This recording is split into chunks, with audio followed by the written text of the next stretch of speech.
Hello, what is going on, dudes? My name is 13, and welcome back to a Rambling Review, the show where I talk for somewhere around 10-15 minutes about games that I really like and have no one to talk to because my friends will never play them. Today is a pretty well-known game, being Persona 4, and specifically Persona 4 Golden, because that's the one that I played. I don't remember how recently they got ported to PC, but I bought them when they did, and it took me a while to play it before I decided one day to boot it up, and I'm glad that I did. The clips that I have that I'll use for this video are just like kind of random in different moments. I don't know when exactly they are in the game. Most of them appear to be later when I actually started taking little clips of the game, but it's not really that important. I'm not going to include anything that's actually spoiler.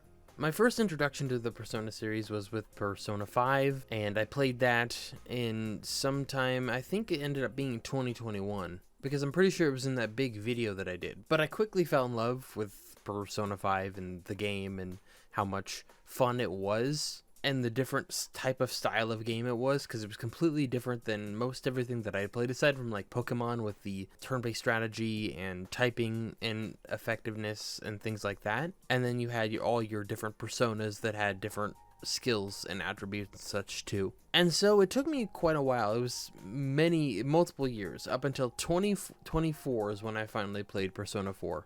I'm going to be doing a decent amount of comparison with this and Persona 5, just because Persona 5 I was familiar with before playing Persona 4.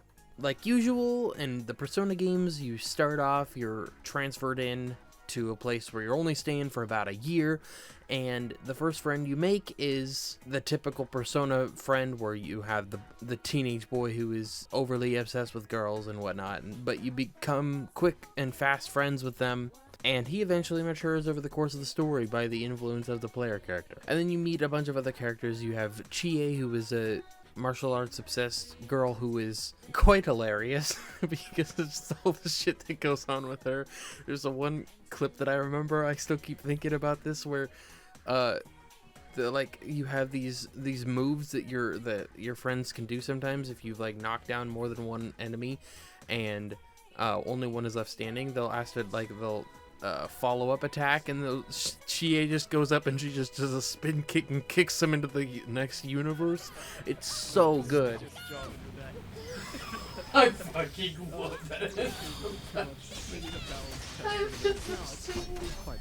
The biggest thing that stands out with this compared to Persona 5 and Persona 3 Reload, which I've been playing recently as well, is how much this game feels like a small town game. I don't exactly remember where Persona 3 Reload takes place, but I know that Persona 5 obviously takes place in Tokyo, and there's a lot of shit you can do. There's so much that you're able to do. With that, and for the most part in Persona 3 Reload, there's a lot of things that you're able to do. Something that I felt made Persona 4 so good was the fact is you did not have much that you could do.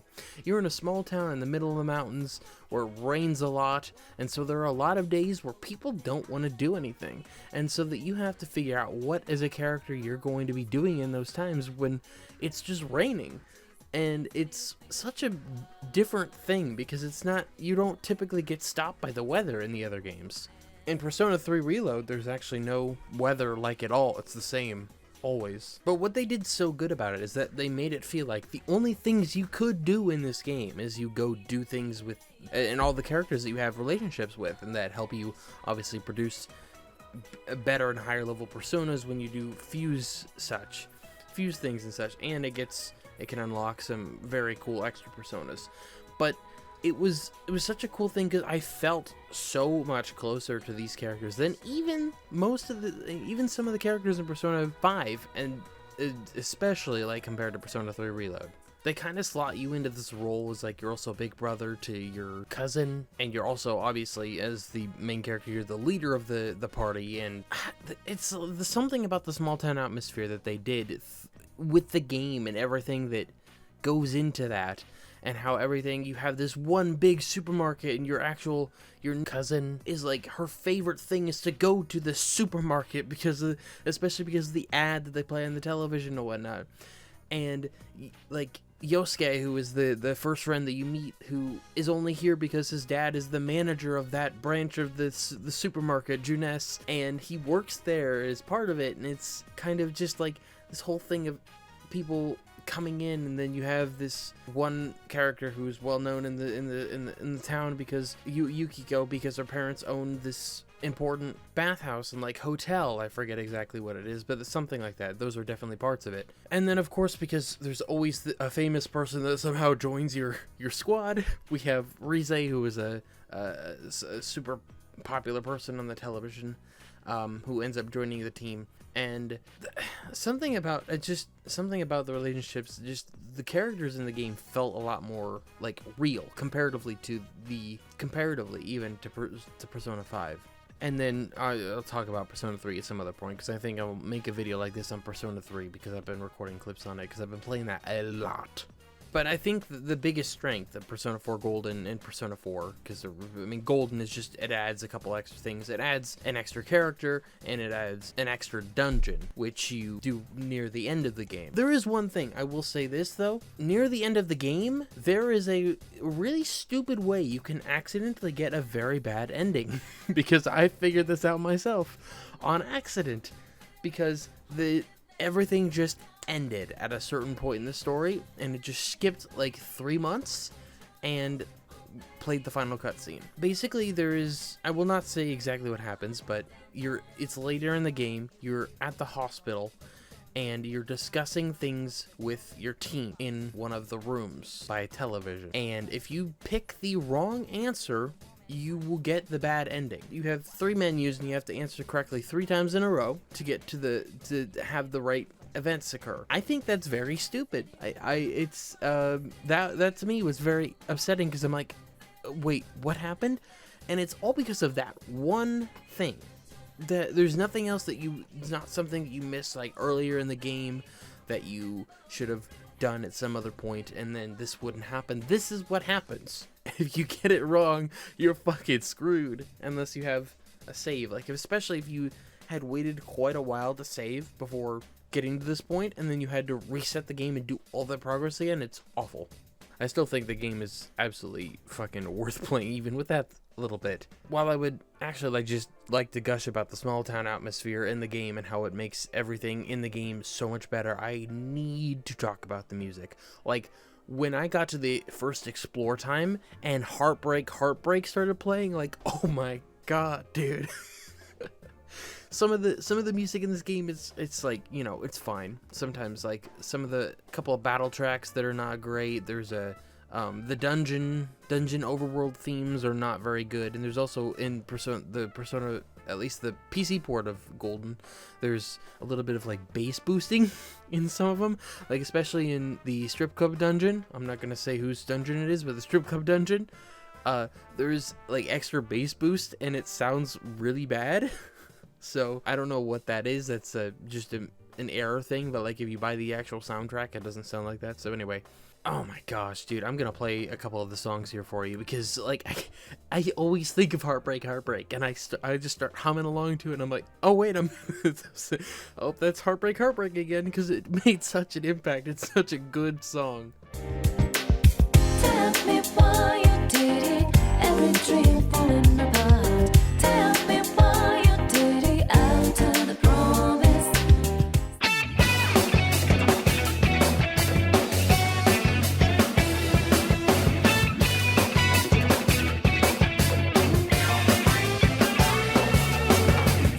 Now I face out, I hold out, I reach out to the truth of my life, seeking to see all the whole moment to now break away.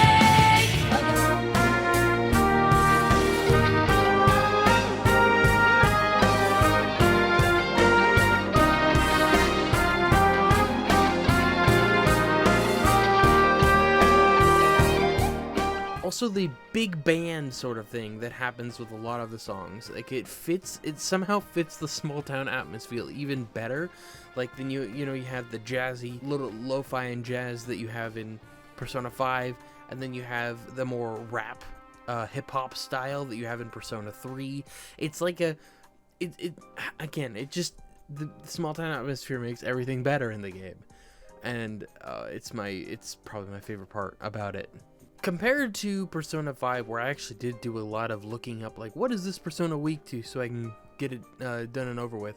Like, with this in Persona 3 Reload, I have been doing a lot of, I did in this one, and then initially, and then I'm like, oh, I'll keep doing that because it's more fun, is just mess around with it and try to figure out the weaknesses of all the things, and then you remember them, and then you start being able to get them as it goes along, and it's fun.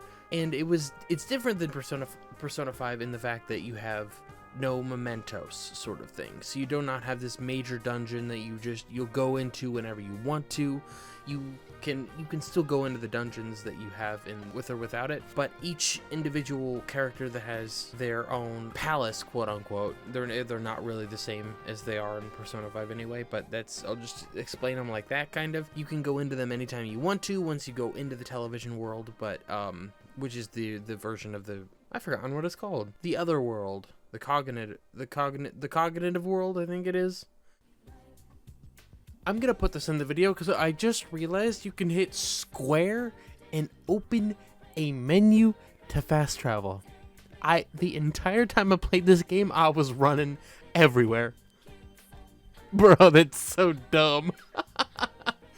I also made the mistake of technically picking the wrong girl that I wanted to get to level 10 with first, because it happened to be summertime before I got that level 10. I'm like, oh wait, I guess I don't have a chance, even though it wasn't that long that I had to wait. I just didn't realize it, and so I accidentally got to level 10 with someone else first, and then when I get to those points, I'm like, I feel so bad, even though it's a fake character. Just the dialogue options make me feel like strange about it. It's kind of interesting how it is. But yeah, there's a bunch of like actual good characters that I liked. Like Yumi was one of my favorites, and would have been the one that I should have picked, or I meant to, but then I liked Rise more when it got later into the thing. I didn't really like the portrayal that Rise has in a lot of things where it's not the one-on-one, where she seems like overly obsessed about the player character. I think her character is better when she's later on in the story. And I don't know who the most popular is. I haven't looked into that, but I ended up going with Yukiko,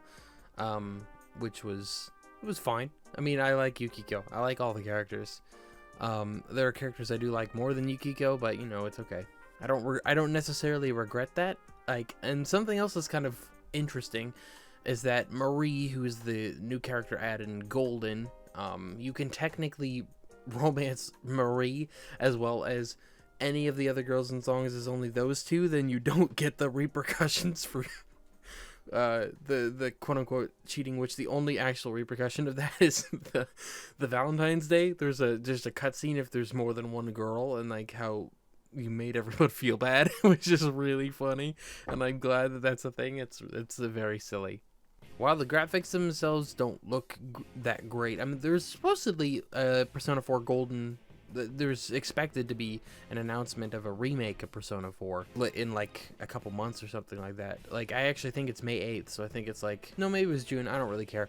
Not terribly long from now. Either way, when talking about the graphics, you can tell this game is like just a ported like PSP game or something like that. It's honestly, it doesn't really detract that much from it. It's not that hard to get past. And for what it is, it's perfectly fine. Especially because you even have some of the backgrounds in like Persona 3 Reload, which actually just look like, Game Freak games in the background, which is kind of funny. But either way, it's like,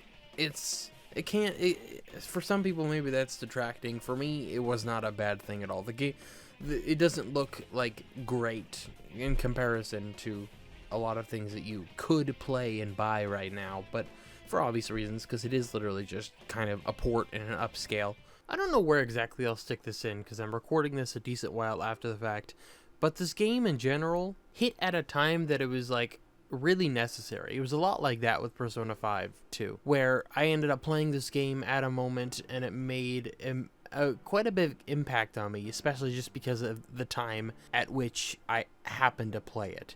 Because I was playing it at the end of 2024, a lot of things were going down in my personal life, and it was a lot of things. At the same time, I was also working on that the big video, the Pokemon Soul Silver shiny badge quest, which I had put so much work into and everything like that. And just a lot of things were going down in my personal life, and I was it was nice having these moments to, like, quote unquote be with friends, because it's like I said this back in the 2021 video when it came to Persona 5, that these games mean something special to me, because it's like this thing where I didn't have these friends that went and did things. I didn't have a lot of friends growing up, and there's reasons for that, aside from me not understanding, like, my autism or my ADHD at that point, and other things even related to that, where I was different and I didn't know why, and I couldn't really explain it. And it's one of those things, you are playing a relatively normal character when it comes to these games, in the sense that you are just the character, and despite them having your name, you're more or less fitting this character's mold, as they have very limited selections of things and whatnot. But it's this feeling like you're able to do things with other people and whatnot. It's a weird thing to try to explain as to why it feels the way it does, but it means a lot to me in that way.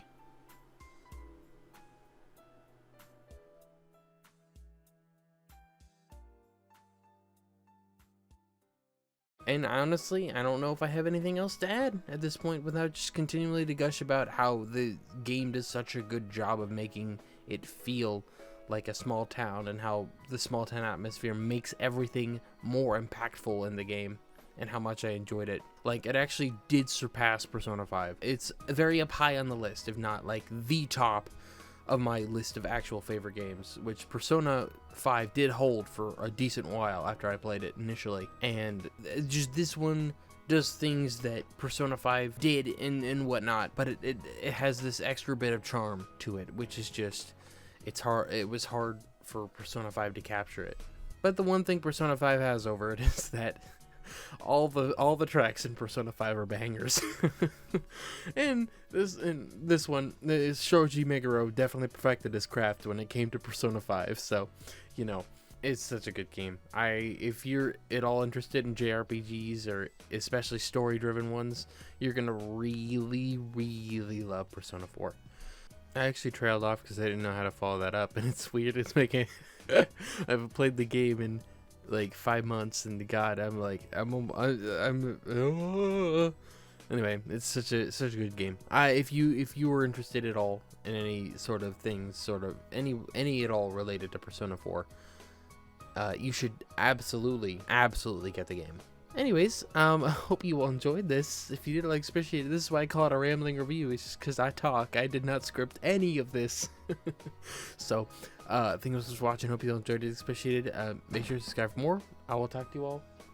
I don't know why the cat just freaking smashed the door open there. That was definitely picked up. And I'll talk to you all later.